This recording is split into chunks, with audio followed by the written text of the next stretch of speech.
Bring them up. Pick him up. Pick him up. He's had no air. No air. Stand by. Just throw him on the bed. 1, 2, 3. You're a smart guy. I think you know where we're going with this. Heavy blood loss, and he's not breathing. A few minutes later, paramedics step in and take over. Police. He's had no air. No air. Stand by. Just throw him on the bed. Like Castanada's height and build. Looks like your build with a black hoodie. Now we're going to search your house. We're going to search your car. We're going to seize your car. We're going to do a gunshot residue test on you for... Sorry, go ahead. So we're not going to leave any stone unturned, but we're going to get to the bottom of this. And this is your route to tell me what type of involvement you have, because it's very concerning. Your car being there, you turning your scanner, not bringing your scanner, the GPS not moving during the homicide, you getting served just the other day with custody papers. I got an email about it saying that they were going to file something. She isn't the only one under scrutiny. Her boyfriend, AJ, is now part of the investigation. Witness who saw the shooting is getting out of there. Maybe it's the shooter, but we saw your car in there moments before the shooting. And there can't be that many Nissan Rogues that are 2017 that are missing the front passenger cap. So you're involved in this. Okay, and I want to know what your involvement is. Did a boyfriend try? To tell you that he's going to take care of this? Were you involved in it? 'Cause someone is there doing this. It's not a random shooting. And so the gig is up. Okay, I read on the way here about what happened, and they said that a man shot him. That's what we originally thought. Yeah. Now we're thinking it could be you. We're thinking it could be maybe a boyfriend. And I want to know why your car is there. Why you're not using the scanner. Why the scanner was left there. It looks like you're involved in this. So tell me why you're not involved in this. The whole thing about staying at your boyfriend's house for 3 hours doesn't seem very credible to me. So I'm asking you, did you have AJ do something? Do you think AJ was involved in something like this? Do you think... No. AJ works as a correctional officer at a prison. He has access to firearms. Detectives start to consider that she may not have acted alone. If someone else did this, and my bet is you have someone else involved in this, maybe a friend, and so I'm trying to figure out if you talk to me about this. Maybe she didn't pull the trigger herself. Maybe someone else did it for her, and you sent him in to rough him up, and holy crap, he shot him, and maybe that's not what you were expecting. Maybe you just want him roughed up a little bit. Or he said, I'm going to go. Rough him up. You're like, no, don't rough him up, but let's go over there. I'm going to rough him up. Maybe you just want to keep them calm a little bit, and then instead of roughing them up, he kills him. So I'm trying to find out. I think you're definitely involved in this, but maybe you're down here. 1, 2, 3. Now the police can focus on finding the shooter. Look out for the shooter, and we'll take care of this. Yep. Thank you. You got it. Or you're just trying to prevent something, okay? Maybe you don't want this hothead, whoever it is, to go beat him up. This isn't just a Longmont case anymore. The United States Postal Inspection Service is working alongside local detectives. You didn't have anything to do with this, and something got out of hand. I'm going to help you because the gig is up. You're not really in the business of trusting people, so I'm not saying I trust you or I trust this guy. I'm asking you to trust me, because if you didn't do this and things got out of control, and you panicked, and you didn't think this guy was going to kill him, you thought maybe he's going to rough him up. That's understandable. So that's why I want you to trust me, if something like that happened. I understand why I would be a suspect. Because of who I am related to him and your color. But I don't. There were things in the past that have happened with him and I that I could have gone to court, or I could have tried to call the police. I mean, I have, and it didn't help. but there's other things that I could have done. Why would I? I shoot him? I don't know. I don't know why people ever shoot people. And I'm not saying you shot him. Maybe someone else shot him. Maybe people just lost their temper. Someone shot him, we know that. Someone shot him 5 times in the face. That's kind of a lot of hatred. They didn't steal anything from him. That's someone who knows this guy. And you know him very well. And you know the people who know him very well. I don't know the people that know. Car was there. Okay? Your car was there. The next step is evidence. Officers collect her phone. They tell her they will need the clothes she's wearing and that she will be tested for gunshot residue. The detective steps out and brings in the postal inspector. So we're just trying to get this wrapped up. We're trying to figure out what happened today. Okay, so one of the things we do is talk to everybody. That's around the person, anybody that they may have had a relationship with, either current or in the past. Obviously, you have a relationship with Jason. You know, you guys have a child together. So she agrees to talk, and he starts with how her day started that morning. Her boyfriend, AJ, lives along the route she was assigned that day. AJ is married, and his wife had already left for work. Devin admits she stopped by his house. She says they argued. The argument lasted longer than expected, which explains why she stayed there for so long. So he left. How long do you think you guys were together before he left? I don't know. I wasn't paying attention at the time. Okay, so at some point he left. You were in the postal truck, and then you decided to leave too. Detectives had already reviewed surveillance footage for AJ's black. I've got mostly the west set up. I've got San 399 South Airport in Pike. The officers started processing the crime scene. Detectives begin speaking with neighbors. A woman says she had just collected her mail from the mailman earlier. She went inside. Soon after, she heard 4 shots. Others report the Chevy truck. They did not find it anywhere near the shooting scene. When I'm going by, I just stop. Okay, it's not off my road, it's not out of the way. Trust me, I'm not worried about it. After calming down, she says she returned to her route and continued delivering mail. We heard that somebody that worked at the post office got hurt, and that was kind of it. We talked about the route, but we didn't that was about it. But no, I don't. Who was that person that you talked to? It's just another sub there. Another sub at Land at Loveland. Yes. Okay. What's that? I don't talk to anybody in Longmont. Okay. What's the sub's name up in Love? One that you talked to? His name is Scott. Scott. Okay. So did Scott call you? Yes, he called me. Okay. And so he has your cell phone. Have you ever dated Scott? Oh, he's married. Okay. Later, she was told there had been a shooting, but at that point, she didn't know who the victim was. The postal inspector then brings the conversation back to her GPS scanner. So he just called you. Why would he call you? 'Cause he knows that I used to work in Longmont. Everybody there knows that I used to work in Longmont. It's when you come back and you have experience from the job beforehand, people are pretty happy about that. Did you have your scanner with you the whole time you were on your route too? Yes. Okay, so when we see it, and I haven't personally seen it, but I understand that it stopped at some address, probably your boyfriend's, for an hour and a half or so.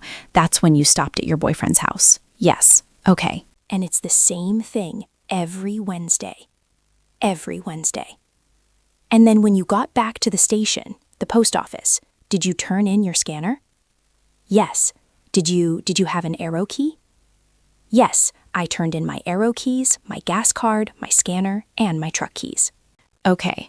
She explains that after she timed out, a coworker called her with the news about Jason, because she told me that something had happened to Jason and that he was hurt. Okay. This was, so the first friend that called you, right after you got off work, that's out of state. What's her name? Her name is Stephanie. Stephanie. Okay.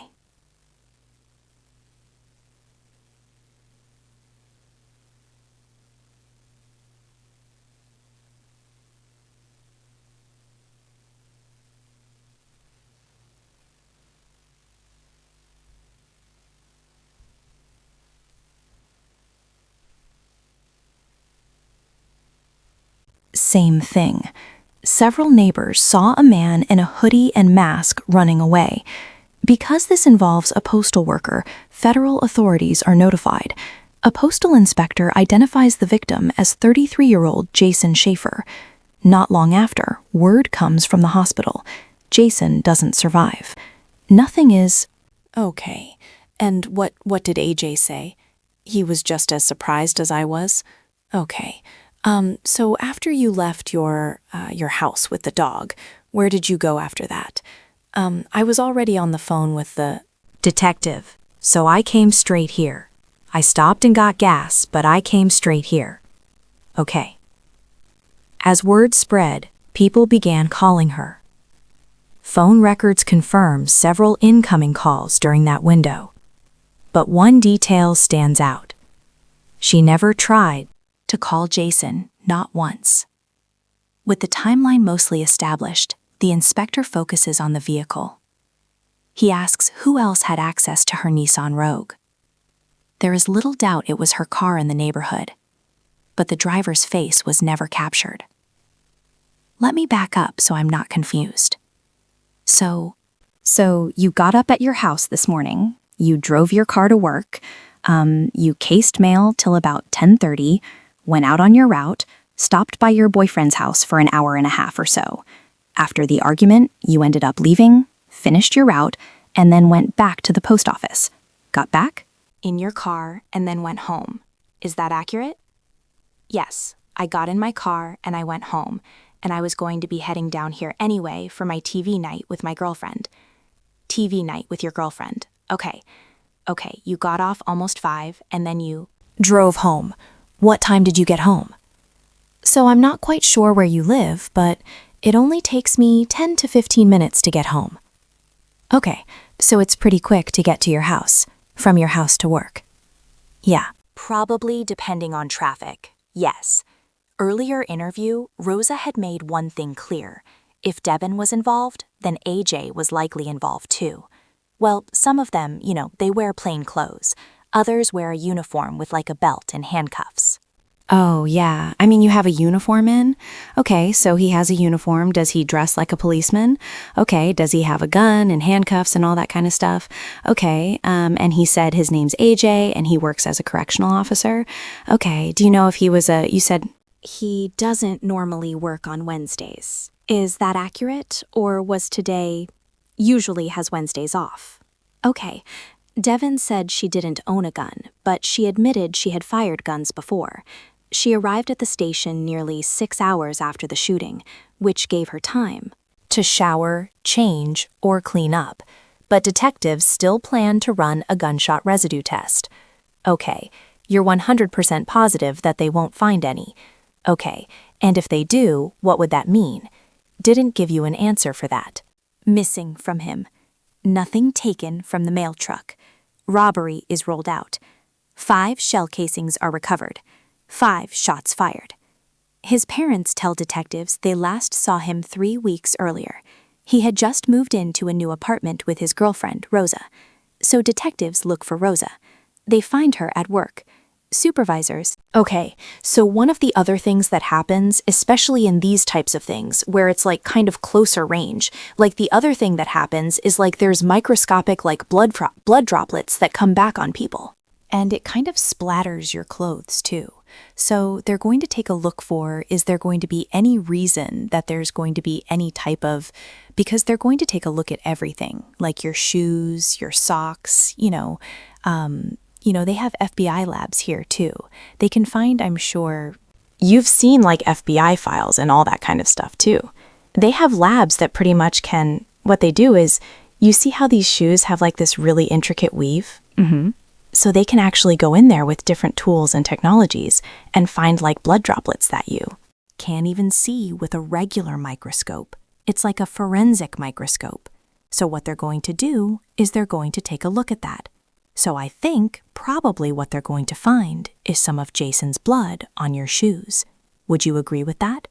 On me shoes? Yeah, I would agree with that. Okay, how about on your clothes right here and on your pants? No?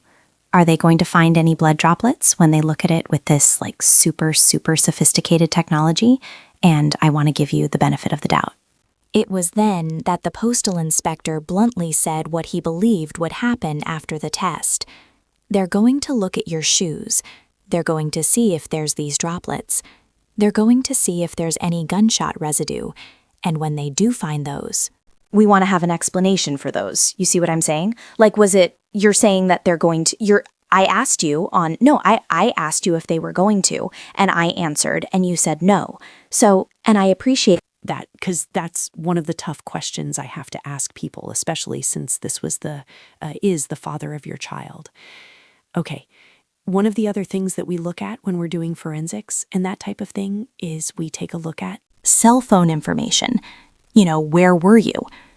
Cell phones right now are they're like little GPS beacons. I don't know if you know that. Have you ever seen that on TV?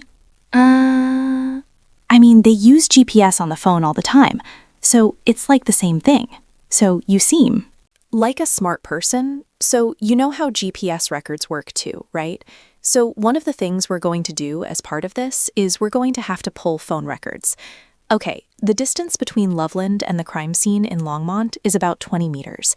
And according to Devin, she was nowhere. confirm she was there during the shooting.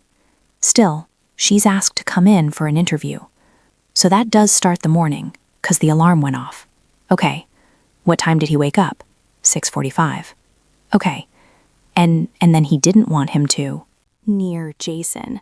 Yet her car was captured on camera in the neighborhood, and detectives wanted an explanation. Your vehicle was over there where this happened at the time that it happened.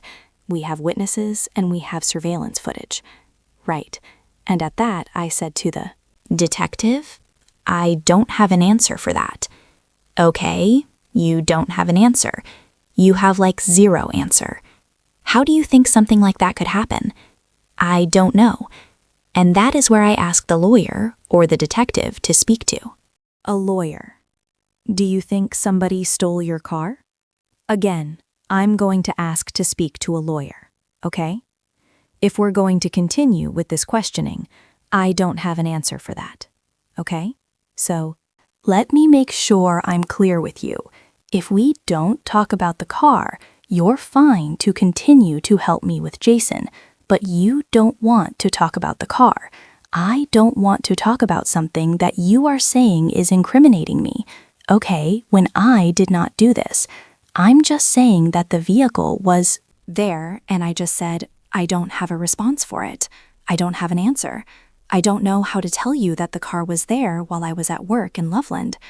Okay? Okay. Well, if you're fine with it, can I show you a picture of the car that was there? Would you be comfortable with me doing that? You can show me whatever you like. Like I said, I am asking for a lawyer to speak to for any further questioning. Okay, so you don't want to talk to me anymore to help us with this at all? I have helped. Okay, so I just want to make sure we're clear. You don't want to talk to me anymore about this? She asked for a lawyer, so questioning had to stop. The interview ends, and a detective returns with a kit to collect gunshot residue samples from her hands. Detectives then turn their attention to A.J. Ritchie, Devin's boyfriend, who she claimed she was with that day. And surveillance later confirms he was at the restaurant when Jason was shot at 12:32 p.m. 5 days later, detectives meet AJ at his workplace inside a federal prison. Yeah, how you doing, AJ? Good, how are you? You remember me? Chris Lucas, postal inspector. We have Detective Burke with Long PD. Nice to meet you. Good to meet you too. Devin claims she was with AJ during the murder, and he initially backed that up. But detectives now show him images of Devin's Nissan Rogue at the crime scene and asked how she could be in two places at once. So this is her car on a license plate. I didn't want him to go. And it wasn't just the two of them in that apartment. Jason's 6-year-old son lived there too. That morning, Jason left for work. His son went to school. Rosa went to her job. That's where officers found her. She tells detectives Jason had been texting and calling her. All right, that's her car. This is down at the scene, the neighborhood of the shooting. You can see the time, 12:06. That's right.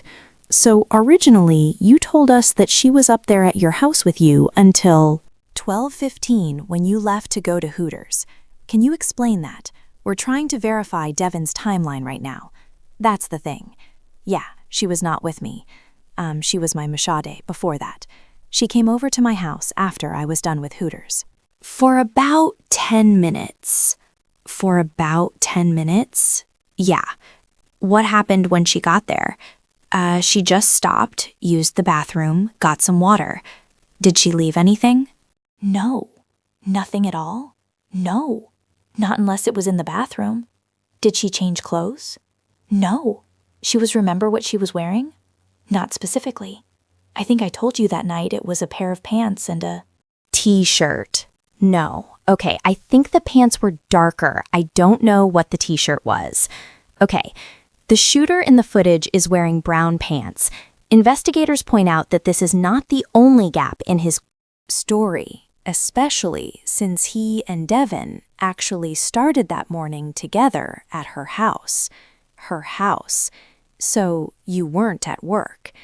Okay, so you were at Devon's house in the morning. What time did you leave her house? 7-something. Okay. She went to work. I went to my house. So she went to work and you went home. But your wife had already been gone, or did you watch anyone? My wife was taking the kids to school.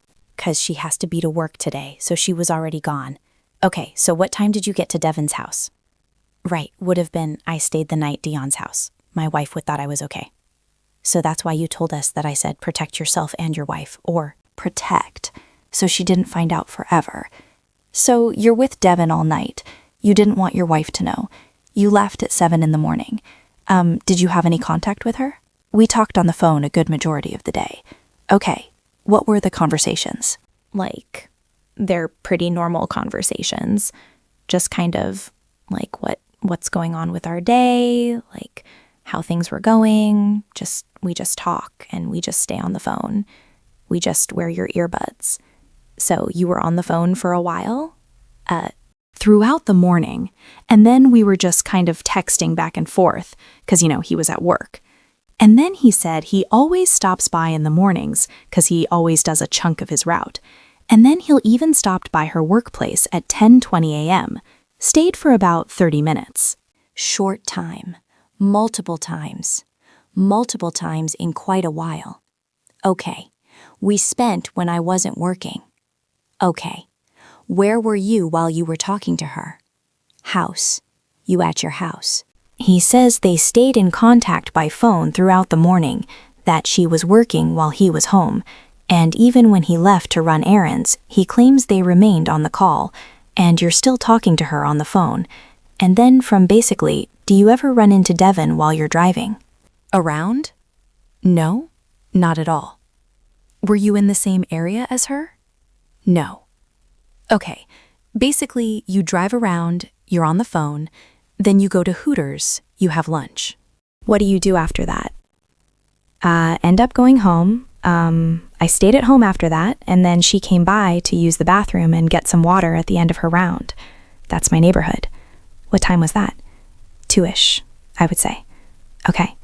He insists he had no idea what she was doing, and believed she was simply on her delivery route. Detectives were interested in his truck. But detectives were more interested in something else in the parking lot of the prison. What's that? We get cars from working. Okay, what do you know what kind of car it was or anything? It's a Durango. Dodge Durango? Okay. Oh, I saw it on the way in. They had like that something logo on the side. One of those things. Okay, How do those work into the facility? Like, how do you get one of those? You have to be part of the Van Peel program, and then you loan them out to us, and we drive them, and then the Bureau pays money to basically subsidize it. Correctional officers had access to way-to-go rideshare vehicles, including Dodge Durangos. Detectives obtained Search warrants for both Devin's and AJ's cell phone records, and the GPS data showed the two of them traveling together to the Leland post office shortly before Devin's shift began. Her phone stayed at the post office for about an hour before moving along her route. But after AJ dropped her off, his phone began traveling south toward Longmont, near the post office where Jason worked. And when investigators overlaid Jason's postal scanner data with AJ's phone location, it showed AJ tracking Jason closely along almost the entire mail route. So those are phone signals coming from your phone down in the Longmont area in the same neighborhood as the shooting, with location information for the mailman who was shot that morning. All right, so we know that you were in Longmont that morning, and I'm not asking that because of you. I'm just asking that to further verify whether or not you had left at 10:52. You know, just kind of talk whatever, just so we can see each other. This is so long. Something felt off that day, like something was about to go wrong. And then text him a few times after that, just asking if he was okay. Any idea where Devin was at that time? You've already told me that you weren't with Devin at 12:15, like you had previously told us. All right, so the reason I'm showing you this is because we can show that you weren't with Devin, and you can't obviously verify where she was. Right. What else did you want to? Show? You got nothing to say about this. He followed Jason for nearly 2 to 3 hours, then left the Longmont neighborhood and drove straight to Hooters in Loveland, a location he knew had cameras and could provide an alibi. Since AJ had given consent to search his phone, investigators found a saved screenshot from Snapchat on his device. That's off your phone 2 days before this happened. Can you explain that? The image showed someone in a bathroom wearing clothing similar to what the shooter had on, and within minutes of saving that photo, AJ captured another screenshot from the same location, this time clearly showing Devin Schreiner. You're a smart guy. I think you know where we're going with this. Yeah, so if you want to give us answers, now's the time to give them to us. These investigations move fast. You know that. We get this data fast. You only get a couple opportunities to give us explanations for what's going on.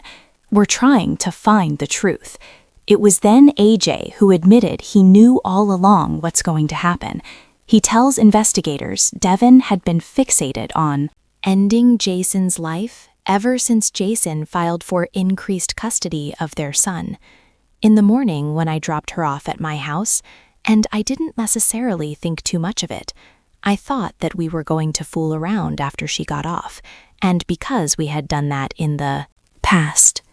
After she had gotten to work, or on her way to work, she had called me and told me that she had decided that that was what she thought needed to happen, and she had told me that she had thought about doing this before. Actually, 3 days prior that she told me that she was going to do this, and I talked her out of it. So at that night, she was going to do it at his apartment in the middle of the night. I talked her out of it. I had to go over there and do it face to face. But she didn't do it that night. This morning, she told me that she was going to do it, and she told me that she had already got everything that she needed to make it happen. And I tried to talk her out of it, and she wanted to learn, and told me that there was no talking out of. Investigators had originally searched for AJ's black Chevy truck in neighborhood footage, but couldn't find it. Instead, they located a Durango with a green and blue Way to Go logo on the driver's door, following Jason on his route. AJ claimed he wasn't fully on board and said he wanted to warn Jason. And then, you just know immediately something's wrong because even before that, I don't know, I just had this feeling. The, police came to my work and they were talking to my boss, what she said, and they were just telling about Devin's intentions. So he approached him. At one point, I stopped over at his truck and I told him that he should watch out for her because I think she's planning on doing something. I don't think he remembered who I was, 'cause he said, "What?" He just looked at me and goes, "What?" And I was like, "Devin," I said, "she's unstable right now, and I think that she's going to do something stupid." And he said, "I'm not scared of that bitch." And I said, "Okay," and I left. At that time, I drove home. How long did that conversation take? How long were you there with him? Not even 15 seconds. He said he spoke to Jason around noon, then left the neighborhood and drove to Hooters. And later, when he returned home, Devin stopped by, but didn't say anything about what had happened. So, based on what we're showing. Yeah, we have a lot of data. Yeah, I know it looks different. We've got Ring doorbell cameras, we've got cameras from banks, we got cameras from traffic lights, we got all this stuff going on. We've got your phone, her phone, Jason's phone. Other text messages. It's really important at this point that you tell us the truth. Everything that's happened. Just the truth. So explain this picture to me. Explain this picture right here in the middle. What's the conversation around? That? So that was the 3 days prior when she told me that she was going to go over there in the middle, and I told her not to. Originally, her plan was she was going to take out Jason, Rosa, and herself, and I begged her not to. Detectives reviewed months of text messages between AJ and Devon to better understand their relationship, and the messages made it clear they were romantically involved and frequently discussed Devon's anger over Jason dating her sister. We got your phone records. We have her phone records. If this has happened multiple times where she said that she's going to do this or she needs to do this, why don't we see any texts of you telling her not to do this if you've begged and pleaded for her not to so many times? Usually when I talk to her, like I talk, I guess I don't text all the time, like I talk. It's just, there's no documentation of you actually trying to calm her down from going to kill him, even though this has happened multiple times. I'm just trying to find stuff that's going to help you at this point, 'cause you gotta understand. You're telling me that, but I don't have evidence of that. Does that make sense? Right. In several exchanges, AJ even suggested killing Jason and Rosa. Where did you find him? How long did you follow him for? So she told. So the trucks are numbered. Yeah. So if you want to give us answers, now's the time to give them to us. These investigations move fast. You know that. We get this data fast. You only get a couple opportunities to give us explanations for what's going on. We're trying to find the truth. Her bits and pieces of she didn't quite know. And then a friend of ours, which she's still in there, she messaged me through Facebook and just was like, "Hey, are you okay?" Whatever. And I was like, "Yo, what's wrong?" Anyway, so I called her and, she in front of the truck and she told me the job number. Okay. So I already knew which truck it was. So I waited out there to make sure that she didn't show up. 'Cause I dropped her off and she was like, "Yeah, I'm going to do it today." And I was like, "What do you mean?" And she was like, "I got everything I need. I'm going to do it today." And I was like, "Do what?" She was like, "I'm going to get rid of Jason today." I don't think that's a good idea. And then she was like, "No, I'm done with this." She said that he did something with their parenting agreement, that he was getting full custody, and that Rosa was going to step in. And investigators concluded AJ acted as a lookout, tracking Jason's movements and relaying updates so Devin would know exactly where to find him. AJ's search history showed he had researched postal scanners about a month before the shooting, likely trying to understand how to build an alibi around Devin's route data. Even with all of this, he told no one, despite having friends in law enforcement and easy access to help, and chose to stay silent. You did think she was going to do it. You went down there to warn him, right? You went down there not just to warn him. You went down there and you waited. If what you're telling me is true, if I'm supposed to believe what you're telling me is true, you're saying that you went all the way. You believed it so much, to the extent that you went all the way down to Longmont, after you had spent the night with her, to go down there and sit and follow a mail truck around for 2 or 3 hours. That's how much you believed it, and you didn't tell anyone else. That's what I'm supposed to believe. At that point, detectives believed they had enough to arrest A.J. Ritchie. All right, you're under arrest. Go ahead and stand up. Place your hands behind your back. Is it possible to do that out in the parking lot? No, stand up for me. We'll figure out what we need to as far as your, do you have a uniform shirt on underneath this? Took it off already. Okay, go ahead and face this gentleman right here for me. 2 handcuffs. Yup. Jason wasn't caught in something random. It wasn't rage in the moment. It was planning. And in the end, it didn't matter how much they tried to hide behind timelines and excuses. Both AJ and Devin Schreiner went to trial, and the jury found them guilty of first-degree Murder. The judge sentenced both to life in prison without the possibility of parole. A 6-year-old boy lost both parents in one sentence. One to the grave, the other to a prison cell. Make sure you subscribe and turn on notifications. We don't rush these cases. We lay them out piece by piece. So, told me and stuff. I'm so sorry you had to find out that way. Like I said, from almost last night to, this morning, I just knew. I don't know why. I just knew. And even a few weeks before that, I was like, something is going to happen to him. And I don't know why. I was just like, I feel like Devin's going. You can see exactly how it unfolds. Drop your thoughts below, especially on the digital evidence and how it changed everything. I'll see you in the next one. To be mad, and she's going to try to do something. The person she is talking about is Devin Schreiner. Devin is the mother of Jason's son. 'Cause she's a horrible person. She's a horrible person. And she didn't like that. We were just trying to... I know the fact that, I said that he's with me. That made her mad. And Devin was also a postal worker. When Jason first started at the Longmont post office, that's where he met her, and they began dating. Devin got pregnant in 2015. Their son was born. I told Jason, I was like, make sure you always lock the door to the apartment. Make sure you lock it, when you're there. Make sure you lock it when you leave. Just be careful. A few years later, the relationship ended, but Jason stayed involved. They split custody, half the week with Jason, half with Devin.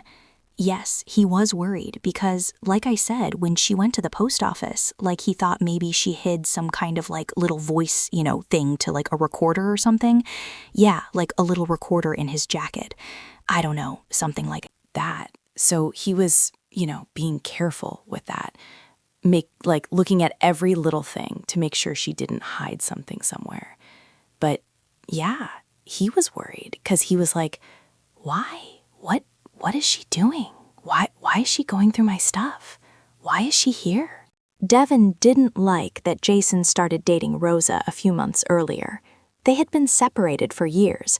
Devin even had a boyfriend, but this was different.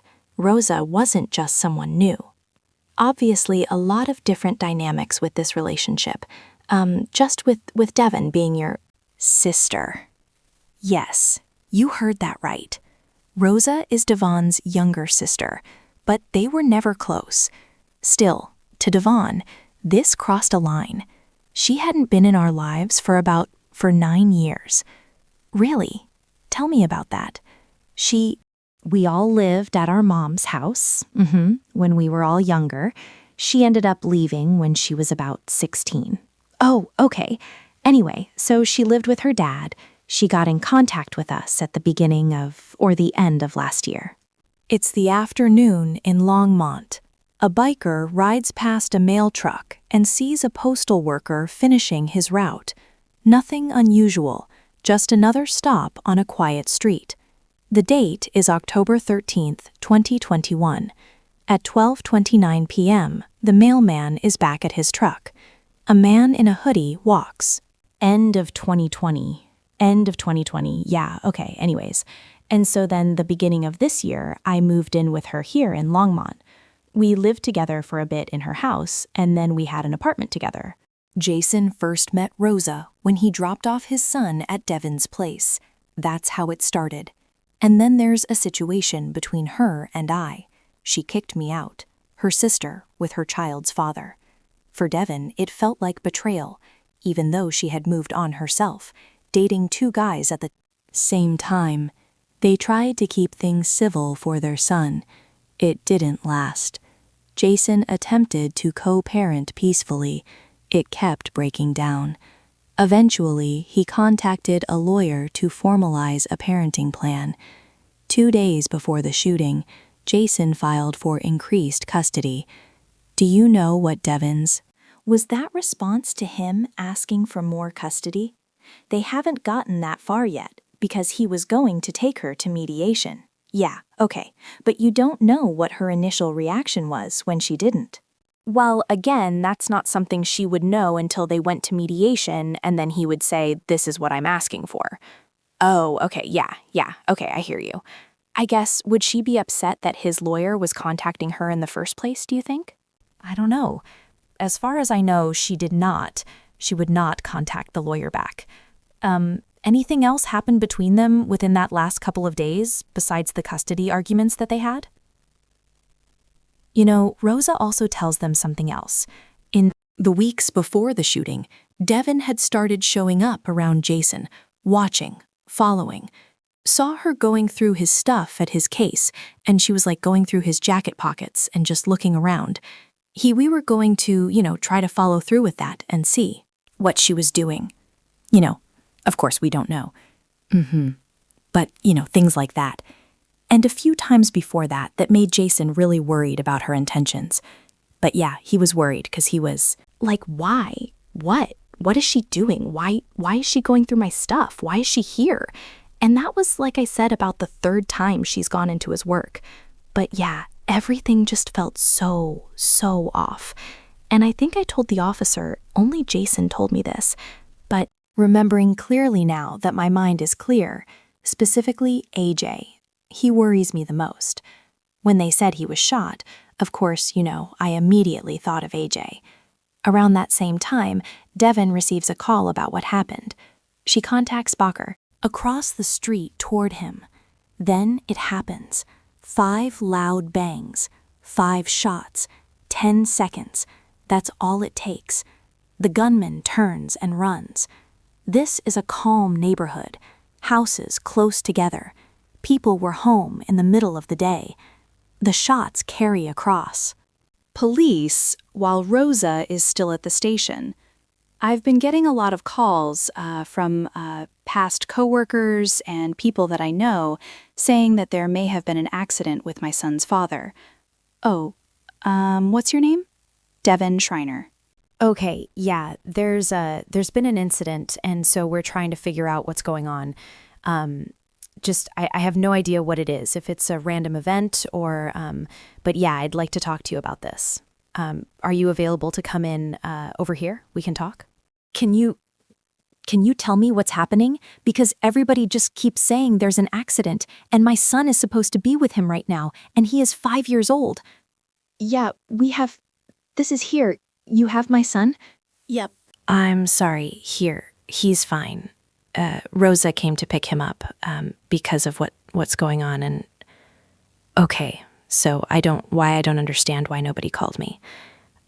We were actually trying to find your contact. Information.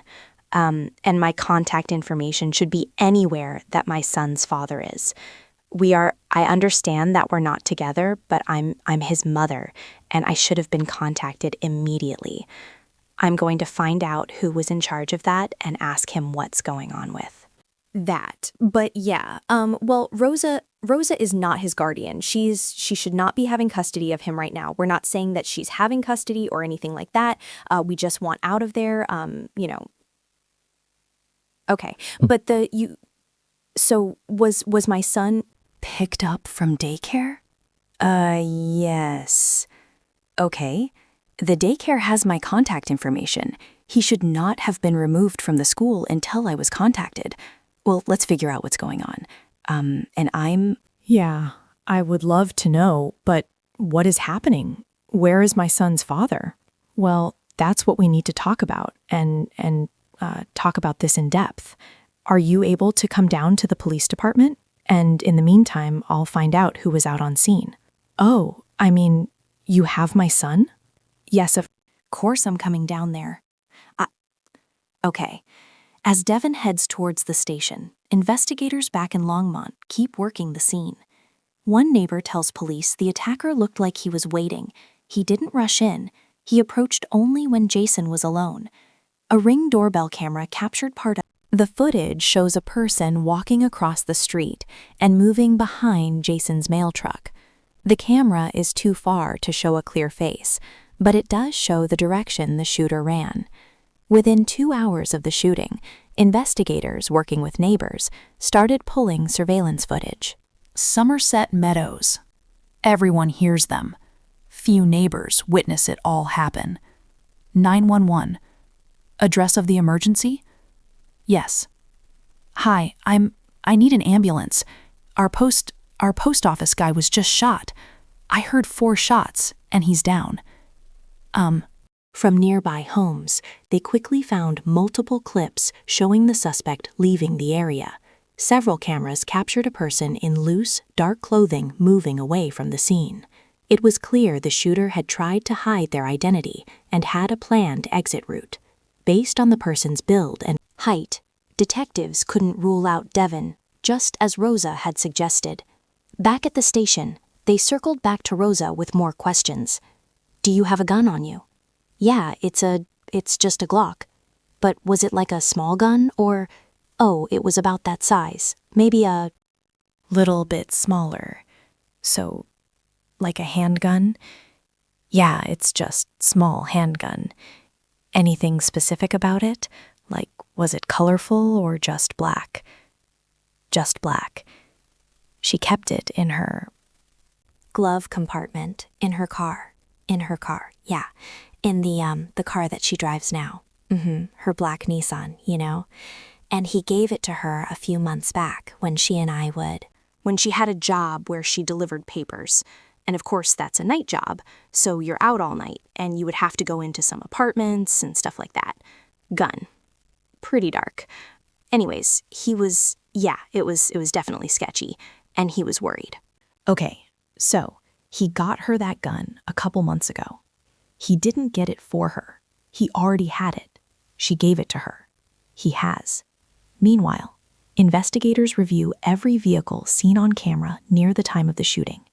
In the direction the shooter fled, one vehicle stands out, a black Nissan Rogue. It first appears in the area at 11:59 a.m. The SUV is missing a front right hubcap. Cameras show it circling the neighborhood. 6 minutes later, it's captured again on Summerlin Lane. The black Nissan Rogue turned into a cul-de-sac. Using the footage they collected, detectives followed the SUV as it left the area. A DMV search showed the vehicle was registered to Devin. A license plate reader near the neighborhood entrance captured the same Nissan, and the plate matched hers. Now the question was simple. Where was Devin, and was she driving it? Not wanting to alert her, detectives reached out to postal inspectors to check her movements that day. Devin worked as a carrier out of the Loveland post office about 20 miles north. She was supposed to be on her route in Loveland when Jason was shot. A postal inspector pulled GPS data from Devin's mail scanner. The data showed her moving along her assigned route that morning, but around the time of the shooting, the scanner stopped moving. It stayed stationary for more than 2 hours. You'd be able to identify. No, you think it was somebody who targeted Jason. You don't think it was somebody random? There's a FedEx guy checking on him right now. I am not. The dispatcher tells her to go check on him. Is he breathing? He is breathing. He is breathing.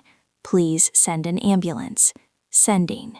No, like I said, if I'm being honest, I think it came from her. And I think it was somebody that she talked, whatever.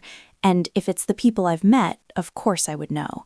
If it's somebody random that she, let's say, hired, I don't know. You've met You've met both her boyfriends. You lived with her for a year. So, right, I know, right. I know the people around her, but again, I would absolutely, like even if it was one of her girlfriends, I would know. So, absolutely, in your mind, you think That this came from Devon. Whether she did it herself or she had, no doubt about it. Wow. Absolutely. Okay. I'm telling you, she is a very horrible person. Okay, I appreciate you telling me that. I mean, I know she's your sister, so that can't be easy, but I think I know very clearly where, 'cause aside from the people who work at the post office, nobody else knows his route. Nobody else knows he works there. It's only her, me, the people at the post office. While Rosa is still inside her interview, Devon walks into the station lobby. She came to get her child, but by now detectives had her listed as the prime suspect in Jason's murder. With Rosa's statements, they also had a possible motive. Instead of bringing her to her son, officers guided her into an interview room. 'Cause the previous officer that I spoke to on the phone said that he was with my sister, and she doesn't have custody of him either because she's not his guardian. Okay, so I need to know where my kid is, and I need to know what's happening, because nobody's telling me anything. Okay, fair enough. I don't know what's happening either. I just got here as... Well, I was just told come walk you in, so I'm sure they're bringing somebody down. We're going to tell you what's going to happen. Do you want to take a seat for a second? You can stay standing if you'd like, but we definitely know your son is safe. And you know he's safe.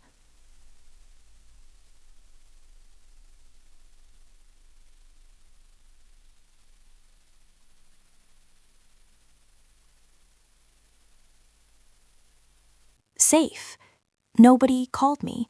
Okay, I live in Fort Collins. Like, I work in Loveland, I live in Fort Collins, and nobody called me. I had coworkers I haven't spoken, well, past coworkers, I guess, that I haven't spoken to in years, telling me that my son's father, was in an accident. Okay, and that I should check on my kid. Devon insisted her son needed to be with her. She made it clear she did not want him near Rosa. As she argued her case, a detective entered the room. If I shut the door for, I don't really care. Ma'am, I need you to answer the questions that I have. Where is he bleeding from?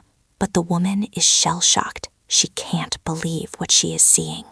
Ma'am, where is he bleeding from? He's bleeding out of his mouth. That's not a good sign at all. He is. Want my son. Where is my son? He'll tell you everything. How about that? You're Devon? Yes.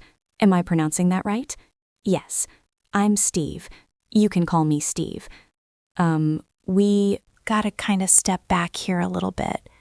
I gotta tell you, some bad news. Your ex-boyfriend. Is it ex-husband? I just call him my son's dad. Son's dad. We were never married, but he died today. What? How? What happened? Someone shot him in the face. In the face? Mm-hmm. Where? On his postal route. He was working today. He doesn't... Yep. Yeah, he was working and someone came up and shot him. When did this happen? 12:32 today. Before asking anything, the detective told her she would need to be read her rights. So I at least got to ask you some questions about how he died. Maybe you know something about it. I was at work today. Perfect. You got a good excuse? Yeah. So that's what I want to talk to you about. So let me read your rights just so you know what they are. The detective is a straight shooter. He just called her alibi an excuse. And then he casually informs her she is a suspect in this investigation. We need to figure out what's going on and how your baby's father, died. So we're not going to let the son go just yet. Wait, he doesn't need to go.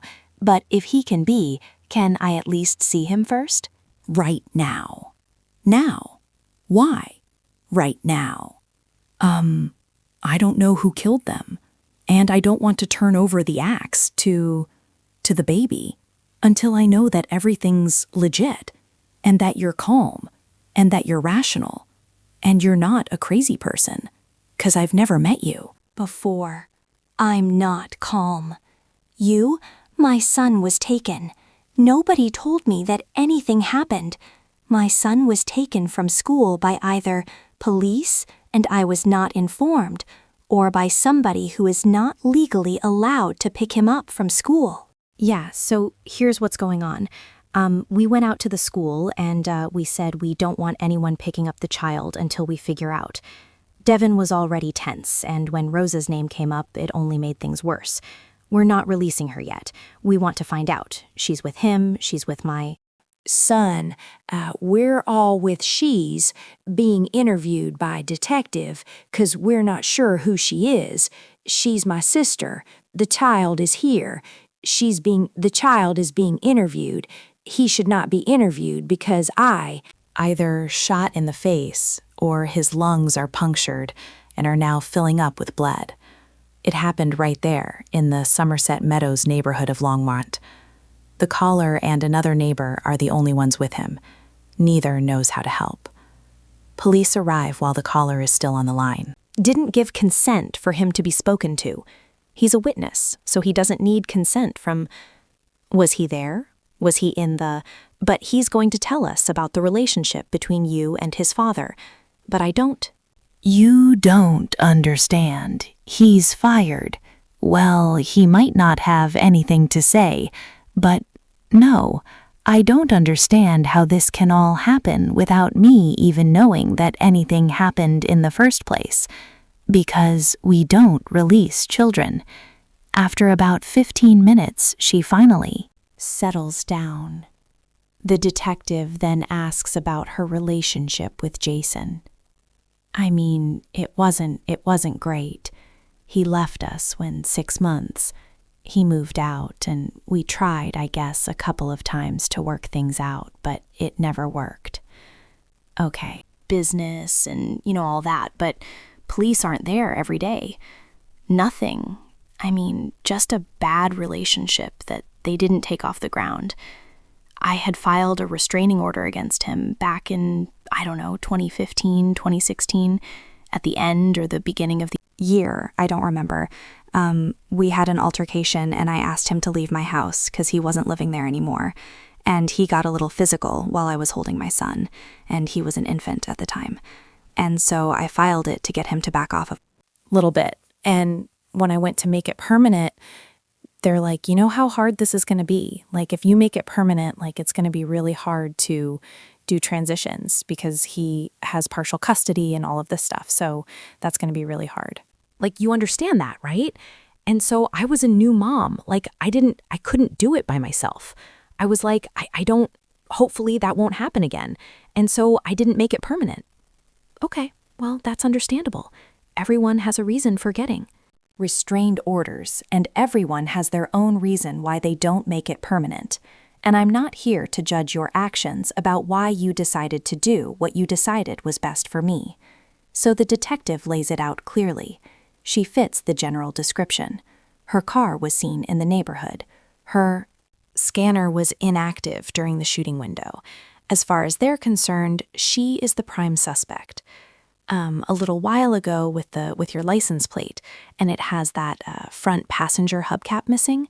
Sure enough, in the videos around the crime scene, that car is there with that front passenger bumper. Or hubcap missing. You said you're at work today, but your scanner goes off before the homicide and turns back on well after the homicide. And they track your scanner that's used at work to your boyfriend's house, AJ. So that's really kind of concerning. And we caught the shooting on one of... An officer pulls up and parks directly behind the mail truck. Can you give us a different map page? What's up with you? First responders reach him about 10 minutes after the shooting.